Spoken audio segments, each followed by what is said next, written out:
বীর চট্টলা টিভি। আসসালামু আলাইকুম। বীর চট্টলা টিভি থেকে আমন্ত্রণ জানাচ্ছি। আমি তানিশা সুলতানা আফিফা।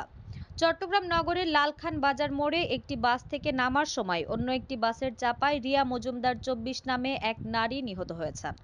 মঙ্গলবার ৮ এপ্রিল রাত ৮টার দিকে এ দুর্ঘটনা ঘটে। পুলিশ জানায়, নিহত Riya Majumdar gold stand group নামে একটি রিয়েল এসেট কোম্পানিতে চাকরি করতেন।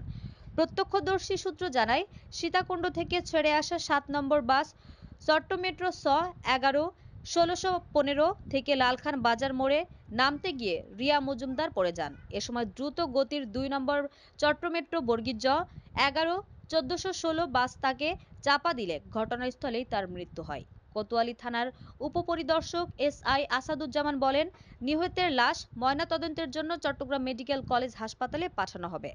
বাস দুটি জব্দ করা হয়েছে, তবে চালক পালিয়ে গেছেন। উনি আমার কলিগ হয়। উনি গোল্ড সেন্স কোম্পানিতে জব করে। আর হচ্ছে আমাদের অফিস ছুটির পরে 7:30টার দিকে উনি বাসে যাচ্ছিল, এখানটায় নামছে। নামার পরে 2 নম্বর বাস থেকে নামছে শুনছি, আর হচ্ছে 7 নম্বর বাসটা নামার পরপরই ওনাকে চাপা দিয়ে চলে যায়। তো এখানে স্পট ডেথ হয়ে গেছে। ওনার নাম হচ্ছে রিয়া মজুমদার। জি, রিয়া মজুমদার। রিয়া মজুমদার।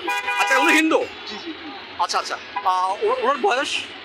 বয়স 25+। বাসা? বাসা হচ্ছে আপনার জামাল খান শিলিগুড়া। Thank you.